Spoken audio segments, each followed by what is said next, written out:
Sometimes the battlefield comes to you. I realized there was blood everywhere. This is an emergency C-section with 23 weekers, 32% survival chance. They'd taken you in, they strapped you down to the table. They had to pull the babies out by C-section, and we're on the phone with Mike, and he's like, this is the reality, Mom. They've told me that the babies have a 30% chance of survival. Everybody in this room just suddenly the pin drop. It was the fastest and slowest moment of my life. I was 1 minute sitting in my comfy bed. The next, I'm sitting on that operating table. Sometimes when God gives you an assignment or a territory, it's not one of your choosing. And you don't know true waiting on God until you're in an emergency situation where life and death hangs in the balance. I got to watch them pull up Victoria. Skinniest, tiny, literally, you know those little gray aliens you see on TV? Yeah. Like that's what it looked like. It's a territory you didn't expect. It's a territory you didn't ask for. And it's the territory you don't want. And then God puts you there and he says, now you've got to fight for that territory. What shocked me was watching the spirit of death that hovered over those rooms. I saw a Grim Reaper just casually walking around the entire NICU. Yeah. You're facing a war. When you take on a system, it's not a battle, it's a war. If you want to see true, effective change with your war, you have to strategize what needs to be prayed for, when, where, and how. Doctors started coming to you and say, okay, I'm ready to hear about this Jesus thing. But it is the very much the blood that was shed that qualified and validated your call to that territory, and the blood cries out. You're listening to the Apostles Digest, and I'm Colette Toach, where we give you language for your prophetic and apostolic process. And don't forget, guys, that the Apostles Digest is so much more than a podcast. It's a monthly ebook subscription. It's a monthly audio subscription. If you go to apostlesdigest.com, you can get the latest version of everything I publish for only $4.99 to you before it hits the bookshelves. Very special edition to your inbox. And so come and join that very bustling, growing community of apostles and prophets from all over the world, okay? Now, today I have a very special guest in my studio.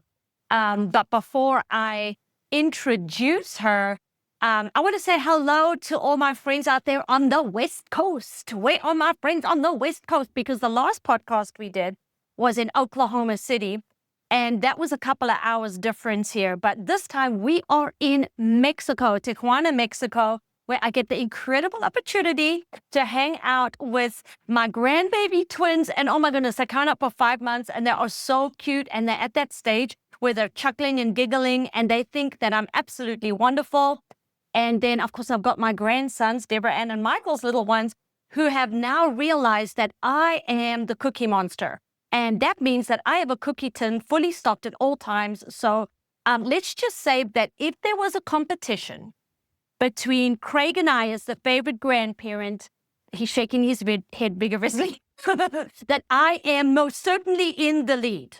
I definitely am getting the most attention. Not that it's a competition, really. But if it was, we know who's winning. Okay. So as we step into this podcast, you know, Craig and I want you to be on the cutting edge of what's going on in the body, but also what's going on in your process. Now, last week, like I said, I was in Oklahoma City with Apostle James Fortune, and we spoke about the pioneering that's taking place in the medical system.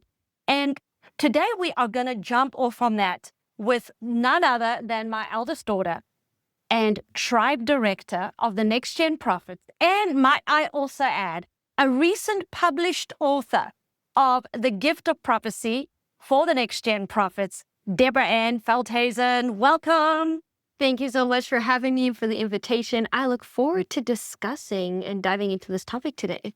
And it's gonna be a gritty one. I haven't said anything yet because I'm literally trying to find the words in my head on how I'm gonna present it in the punchy way that I know it is. Because sometimes God will call you to pioneer in a system, and you'll know it. Like what Apostle James shared, how God opened the doors for him, and he saw incredible favor. God opened doors. He got involved in the stem cell therapy industry. But sometimes it doesn't happen like that with territories. Sometimes the battlefield comes to you. And this is what I want to unpack. Now, guys, I'm going to warn you. This is going to be a bit of a personal, this could be a very emotional story, because this is the very first time that Deborah-Anne is going public and sharing her public testimony of what happened in her labor the first time she was pregnant with twins, and how this traumatic but yet powerful experience propelled her into a battlefield to do warfare for others and in a realm that she never asked for, didn't expect it, but yet one day woke up and realized that an assignment was at her doorstep. And so, Deborah, I'd like you to reel back to that moment when you were just 22 weeks pregnant. We were all in South Africa on a ministry trip, and I got a frantic phone call.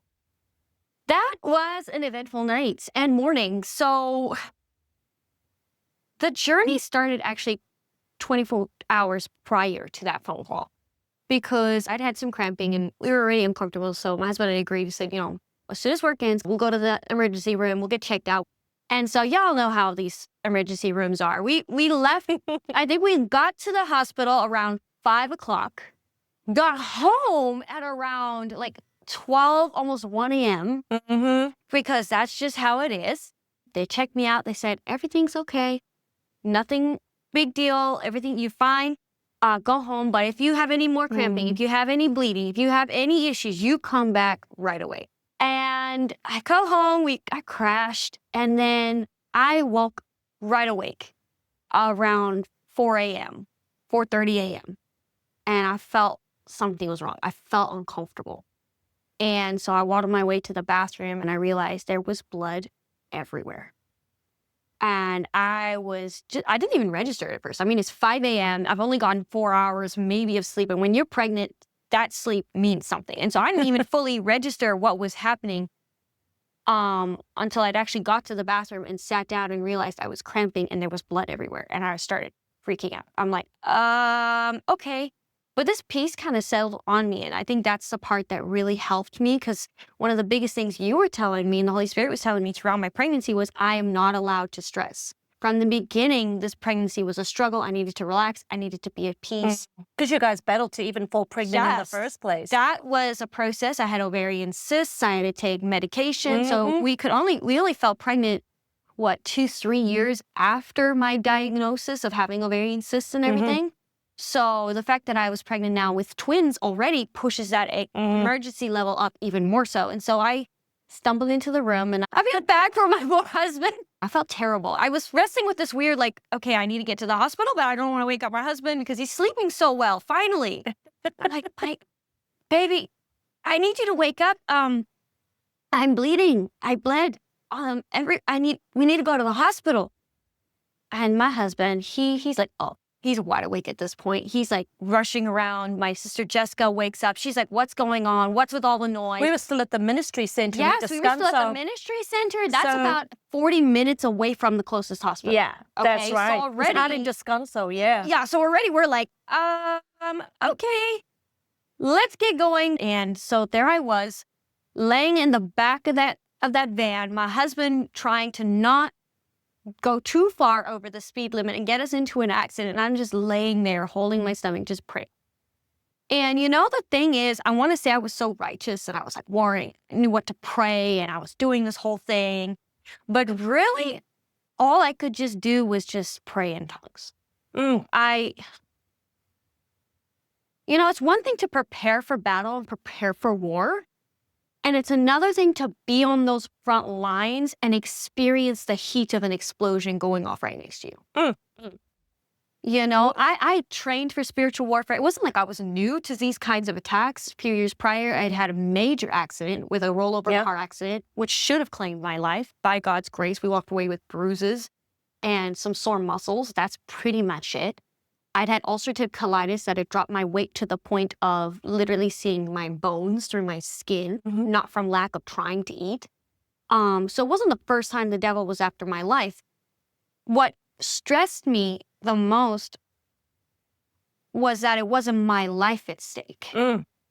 It wasn't even just one baby at stake. I was pregnant with twins. Both of these babies' lives were being threatened. And it's one thing to pray for yourself when you're going through something, and it's another thing as a mother to know that, do I pray for myself? Because I know God could heal me.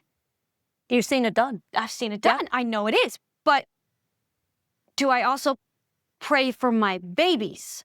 You just don't know what to pray. You just don't know what to pray. You don't know what to pray in that moment. You're like, how do I pray for me? Do I pray for the what? So I just laid there. I just laid there, breathing, focusing on my breathing, trying to bring my body as to peace and as fully relaxed as possible, and just praying in tongues until we got to that hospital. And I think what was the most scary about that hospital, so we get there, I kind of stopped bleeding, thank goodness, and they have you waiting in the waiting room. You're waiting. They finally let you through. They let me through pretty quick. And then you're still waiting. And this whole time you're just waiting. And you're like, I don't even know what to pray for yet. Yeah. Like, am I in preterm labor? Is this just the bleeding I've been having on and off throughout the pregnancy? I don't think so, because it was more.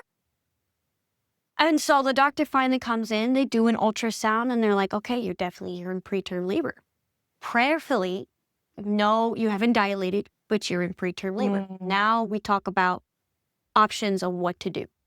You know, I want to bounce off what you were just saying about we just don't even know what to pray. Now, this is what's incredible. I mean, Deborah-Anne, she's my eldest. She was literally on my knee around when I preached my very first course, wrote my very first book on the prophetic. I mean, she cut her teeth on this stuff. Like, she was sitting, you know, with me doing my teachings like this. She was the kid sitting over there. She was the first to get all my prophetic words. She was the first that, you know, all my dream interpretations, everything I practiced in the prophetic started on her. AK-47, ladies. Yeah, that was you. That was the Apostle's kid. That's what she calls herself, AK-47. Rapid fire. Oh, Lord, I didn't know what I was getting in for when I was teaching you all that stuff, girl. But anyway, as you're laying there, it's like, it's not a time to think, you know? And that's the thing when the battle comes to you, is that all of us think we know what we'll do when we face a crisis situation. But the truth is, when the crisis situation does come to you, when the battlefield comes to you, what's in you just comes out. And I think it's so powerful that what came out of you was just tongues, because the scripture tells us that the Holy Spirit gives us language, words that cannot be uttered, and groaning. But that's the first thing that came out of you, and you didn't need to think it. And I know that calm situation didn't stay there. Eventually, you went into full labor. You started dilating a couple of days later, and I got that next call of, it's happening, Mom. And I'll never forget that moment, because we were in South Africa. We're at the home. We were in between meetings. We just finished one meeting. We were going to another. First thing in the morning, and it was such a hard time to be on that battlefield there. My battlefield was my hands are behind my back. Now, as an apostle, that's the worst thing. For those of you who are apostolic, for those of you who are spiritual parents, I want to give you a bit of this side. There are times you've got to let those who are in your care go through their battles. That was the hardest battle I've ever fought. And you know why? Because I couldn't fight it. I couldn't find it in the natural. I couldn't be there in the natural. I couldn't even just keep praying, because I had to get dressed. I had to get in the spirit, and I had to go minister to God's people. We were abroad. I mean, you're talking about planning these meetings months and months. I can't just cancel on all these people. We're on a whole different continent at this point. It's not like you're in Oklahoma up on a plane, you know? No, we're in a whole new time zone. And so I remember when the process was going down, we got the call by then. They'd taken you in, and you can share about how that felt when they strapped you down to the table. They had to pull the babies out by C-section, and we're on the phone with Mike, and he's like, okay, they've got her in there. This is the reality, Mom. They've told me that the babies have it was something like a 30% chance of survival. A 30% chance of survival. And that's if they survive the first night. And so all we wanted after that was to hear a cry. All we wanted after that just to know, were they surviving? We sat on that line for the longest, it seemed like an hour, but it was really just 5 minutes of our lives waiting for the news and doing what we did. And you know what our language was? This was interesting because you weren't there at that time. But what happened is Craig picked up the guitar and we just began to worship. We sang our songs, we sang warfare, and we just began to worship. And I thought, Jesus, I can't be there. You better be there. And that was how we warred. Because you see, the battlefield was coming to them.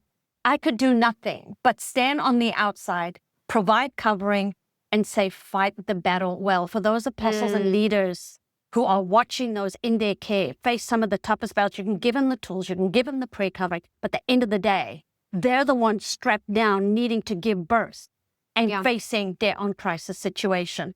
You know, when you're in that situation, there's a twofold war that goes on inside of you. Because on one hand, you know, when we got the word, this is the crazy thing about when my preterm labor water finally broke.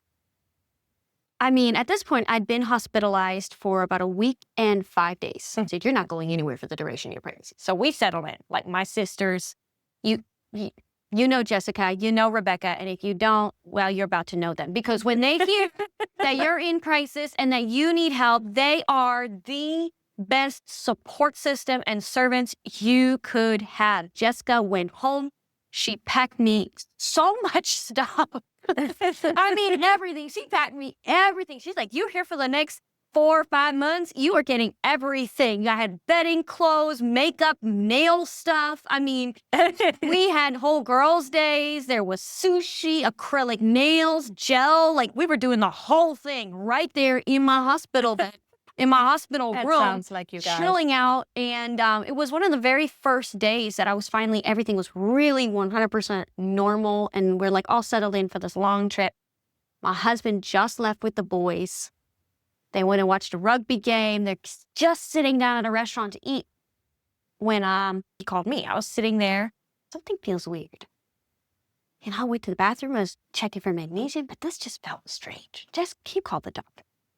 So I'm sitting there in the bed. The nurse comes in. She's starting to check me out. I'm on the phone with him, chatting. How was your game? Oh, yeah, we're doing this. Okay. The nurse looks up. She goes, is that Dad on the phone? I said, yeah. She's like, you might want to tell him to get here.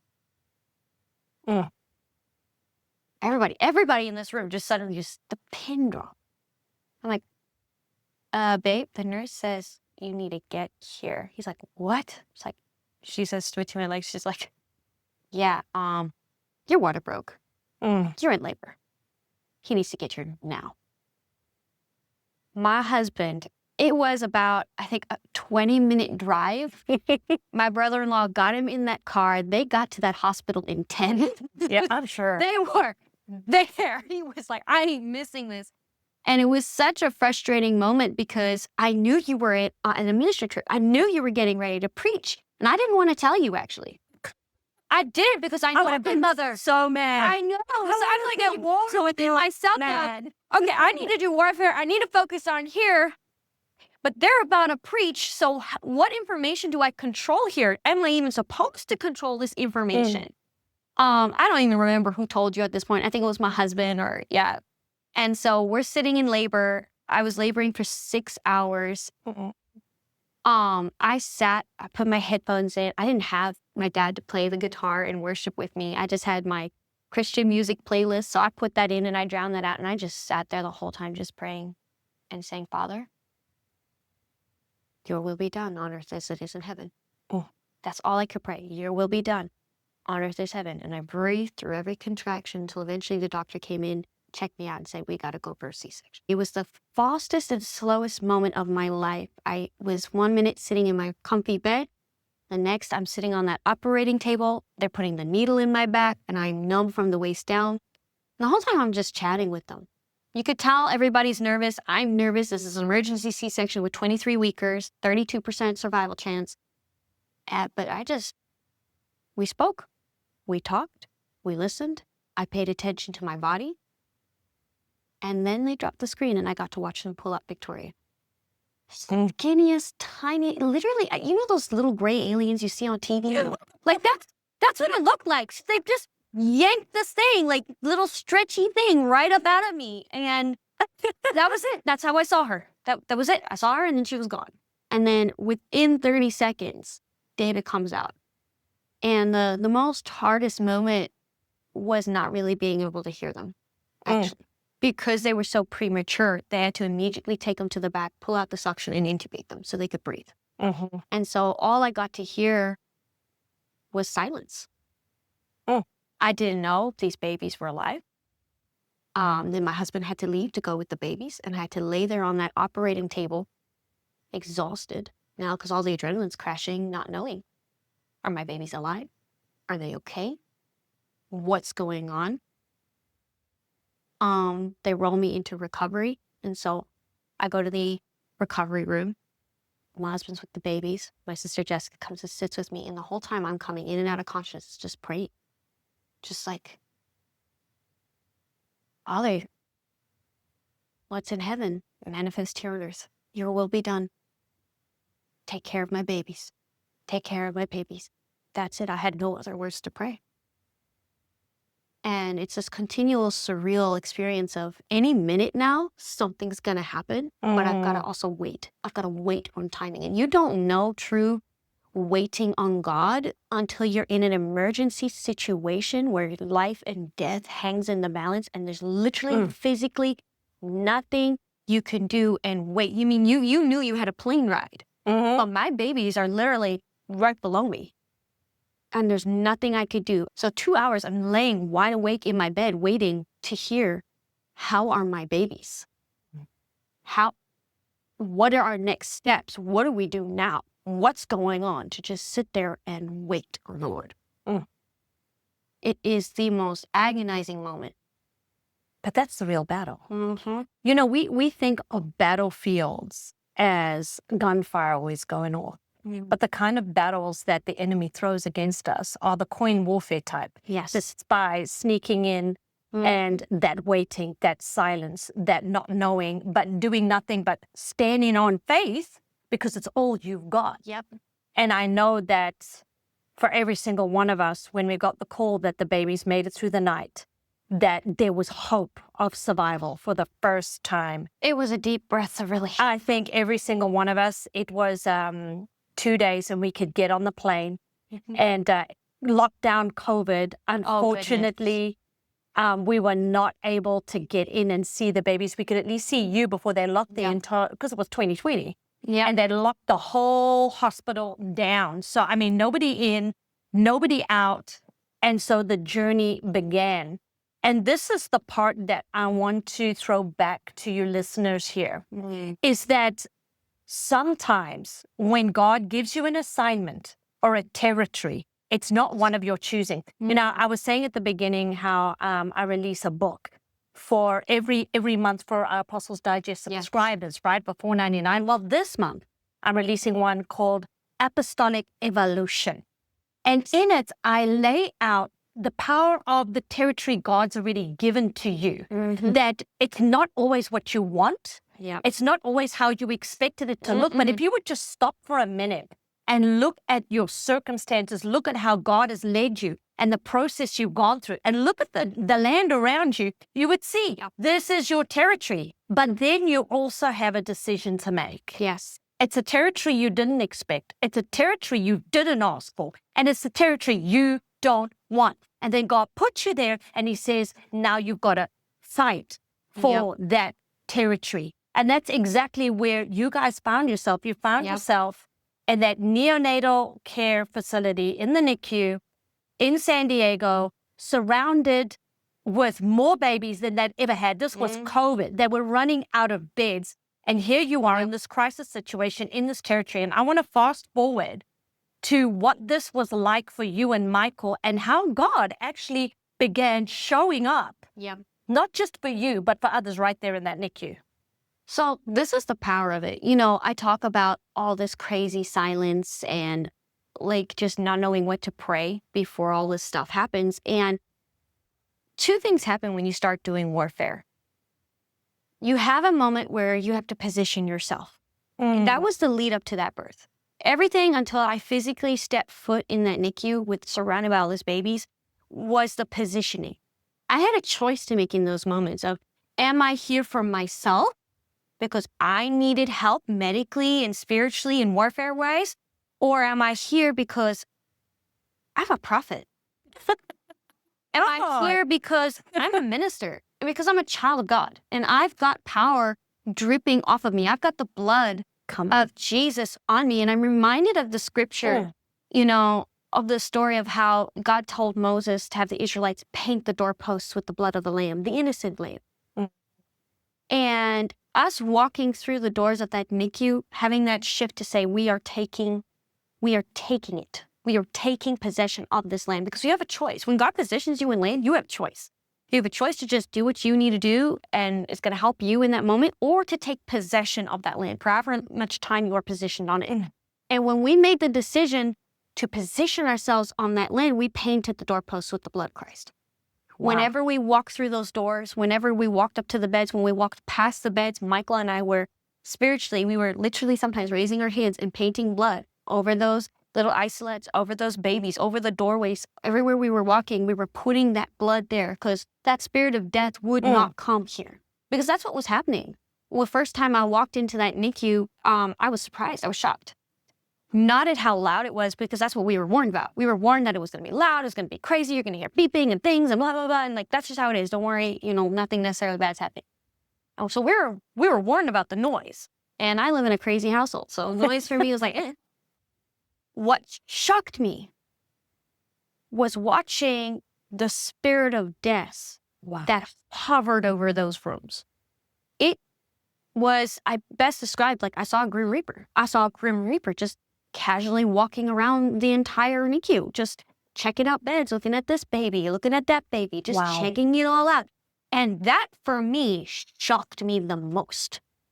Like, okay, there's death happening, there's life, there's all this crazy stuff, but to see the Grim Reaper so happy in that place of healing was what really got me. And it was like in that moment, that was the choice of, do I engage that thing?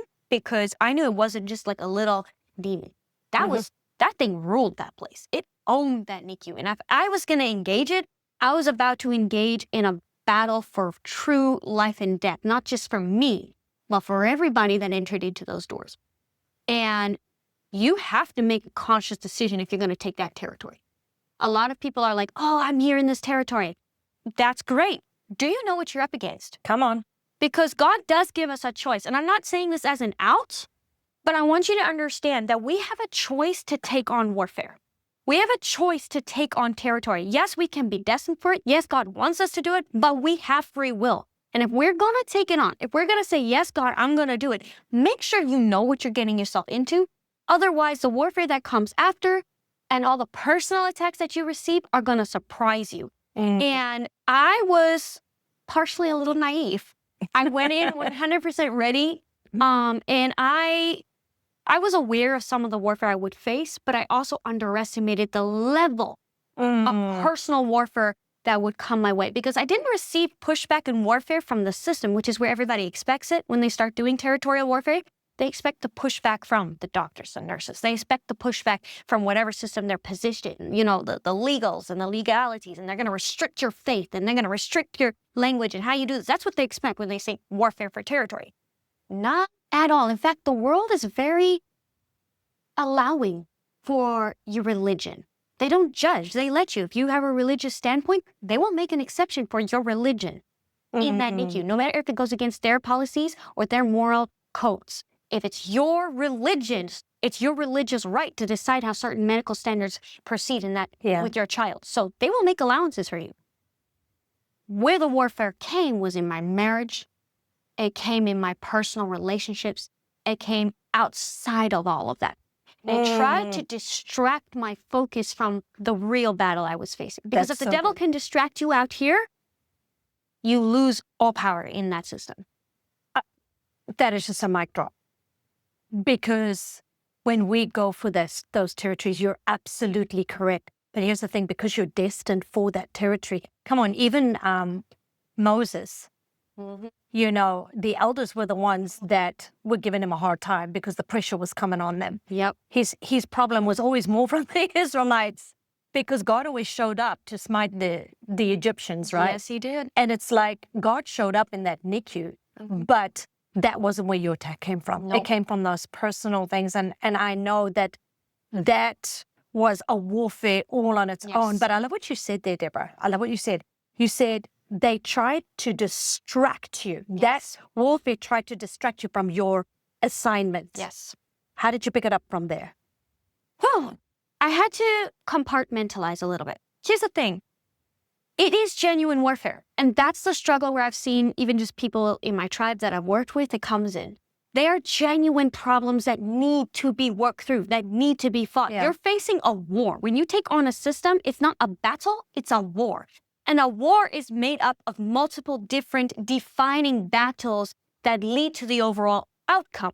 So if you have a certain amount of losses or a certain amount of wins, that adds to the outcome.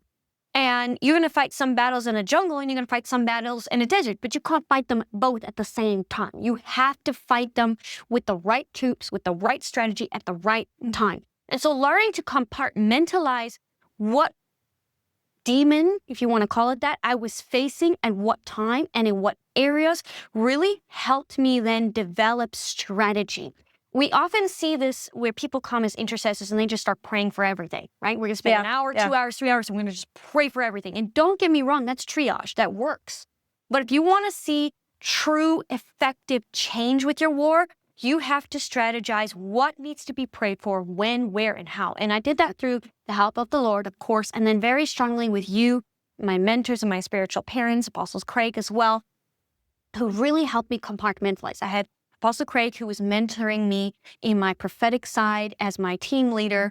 And he was, at the time, I was very upset with him. I'm going to be very straight with y'all. Boy, here it comes. And there were a few times I was ready. If it wasn't COVID, I probably would have smacked him. Because there's my daughter with her bradying down. In other words, she's not breathing, and they're contemplating resuscitation measures, and they're just literally, I've got a whole row of doctors and nurses just literally standing, watching her, waiting for her to decide what she's going to do. Is she going to stop breathing? Is she going to breathe? Is she just going to give up? What's going on right now? In these high tense, and I'm sitting there like just waiting, praying in tongues. 'Cause again, there's nothing you can do in that moment. And there's my battle buddy giving me a call saying, hey, Apostle's asking why you're not in the team meeting right now. Talk about warring with your flesh. And it wasn't about me not being there for the team meeting. It was me getting out of the way because I was so locked into that You got moment. fixated. Exactly. I was fixated on that moment. I wasn't in the NICU just for me or for my daughter. I was in that NICU because I was fighting that grim reaper that had a hold on that NICU, and I was so focused on my daughter going through and everything else that I didn't notice all the doctors and nurses that God literally positioned around her bedside ready to step in at a moment's notice. Yeah. What could I do? She was covered. She was physically, emotionally, spiritually covered. Her father was there. Everybody was there. I could not resuscitate her. I could not give her the drugs that she needed. I could literally just stand there and watch. There was nothing I could physically, emotionally, spiritually, mentally do for that child in that moment. But I was so locked in by what was happening, I didn't catch that. And so him making those really hard stances, pulling me out in that environment, helped me begin to compartmentalize. I've asked you forgiveness, Apostle. I don't know if I ever walked you through and asked you forgiveness for any bitterness or resentment I held there, because I did for a while. I was like, you don't understand. This podcast just took a turn. That's gotta be real. It took a turn. In those moments, you sit there and you say, you know, because how many of you had this? Don't lie to me. You've had this where your pastor, your mentor, your apostle calls you and it seems unfair. Like, well, you don't understand. You just don't understand how hard this is for me right now, how bad this is for me right now. But you know what? Your leader in that moment is seeing, feeling, picking up. They may not understand, but they pick up something you don't. And by submitting to that and getting pulled out, I could actually come to peace. I could breathe. I could realign. And by the time I walked back into that NICU, peace. Everybody was fine. Nothing happened. She was fine. I was fine. The doctors were really shook up because my daughter, Victoria, who gave us the most trouble, she was just that She was her mother's daughter from the start. She was just that dramatic. See, while my boy was sitting cruising, he was sleeping, he was taking his time, he was doing fine. She was pulling out her breathing tube. She was doing all the crazy stuff that was setting everybody off. She was fine. I wasn't, though, in that moment. And so learning to compartmentalize and recognize when I'm in this environment, when I'm in this physical location, it's time for me to focus here. No matter what was going on with my husband, because Lord knows there was a lot going on in my marriage at that same time as well. I mean, you guys are like, you've been married for a few years. You'd only been married for a couple of years. You're like still practically newlyweds at this point. It's your first pregnancy. 3 years. We'd been 3 years at this. And facing this massive crisis. I mean, there's a lot of marriages that just don't make it. In fact, you even saw that at the NICU. There's some couples that just didn't even handle that kind of precious situation. So, I mean, in many ways, you guys were forged by fire. Truly. Is what qualifies you as the directors of the Next Gen Prophets, because in the midst of it all, you embraced the battle. Yes. And I know that as you confronted that Grim Reaper, things actually did happen in that NICU, didn't they? You want to talk to us about that? So we started seeing babies go home. That in and of itself is powerful because there are babies in there that have been in there for months, weeks, some for days. That's where I want to encourage you guys. Sometimes when we're called to these systems, you get discouraged because you don't see immediate results. And I mean, I did see some miracles. I saw some people that got to go home quicker than they were supposed to. I got to see huge leaps in progress in some of those babies. And even in my own children, I got to see nurses and doctors get healing when Victoria died. We made a public announcement for people to attend the funeral. And we had doctors, nurses, therapists from all parties and all departments joined that we didn't even know us personally, but they joined just because we'd invited them. And they received healing through that. And so that was like, oh, that was really cool. But then you leave. But I didn't know until about almost 3 years later when I gave birth to my second son what had really happened. And that's when we went back and we found out their census was incredibly low. They were having to send nurses home, they had to send people home because they just couldn't afford to keep them on because there wasn't enough patients. There was not enough sick people in the hospital or sick babies in the hospital to keep people on staff, to pay them for it. I'm seeing the incredible work of God, of the fact that Grim Reaper didn't have dominion anymore. Come on, he did not. What was it like walking through those halls again? You know, you shared the first time when you went into labor with the twins, that shocking reality of that spirit that hung in the air. How had it changed by the time you went back with Gabriel? It was very quiet. Interesting. There were still the same noises. The monitors going off, which was normal. But there was just a quiet. But just the environment, the spirit as a whole was a lot quieter. I mean, people still remembered us. So that was really cool to hear the testimonies and hear from them, how they were doing afterwards. But what was also crazy was a lot of the people that we connected with that first time had either been promoted, like majorly promoted through the ranks, and other people had actually left to go to better jobs. So a lot of the same people that we had connected with in that time weren't even there. And I think that, for me, was the most outstanding story to hear. Because you think, oh, I'm impacting this one little hospital. But those people we impacted went out to other hospitals. Yeah. As somebody who's not actually like a nurse or a medical professional that's positioned in the medical system full time, it was really hard for me to sit and say, did I really have an impact? Yeah. Because it was only one hospital and only one part of that hospital. Did I really have such an impact on the medical system as a whole? But to go back and hear that all these people that we had touched, that we knew had gone out, had been promoted, touched all these other areas, I saw the trickle of, the anointing that we put into them went out with them wherever they went, whether they knew it or not. And I'm talking about unbelievers here, guys.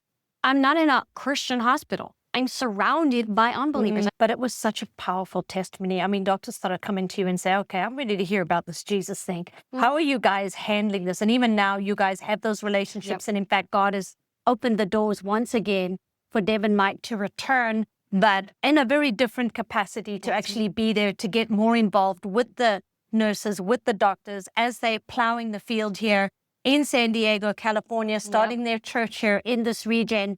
God is just opening those doors. And I find that so powerful, Deborah, is that at the time you guys went through this, there was no plans that you were going to start a church. I mean, you were already working with all the prophets, but at the time we hadn't handed over the next gen prophets to you.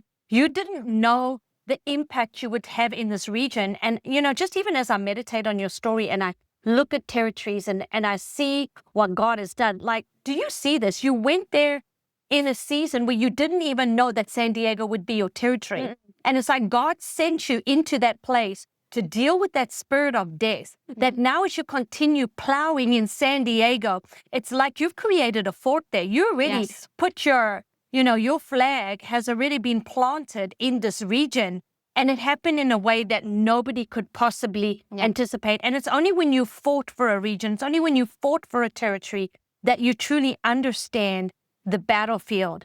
I know the story goes a lot deeper. We could go into, you know, that moment of having to deal with Victoria and how that was for you. I'm going to leave that for another podcast because I really want to stay focused on when the battlefield comes to you.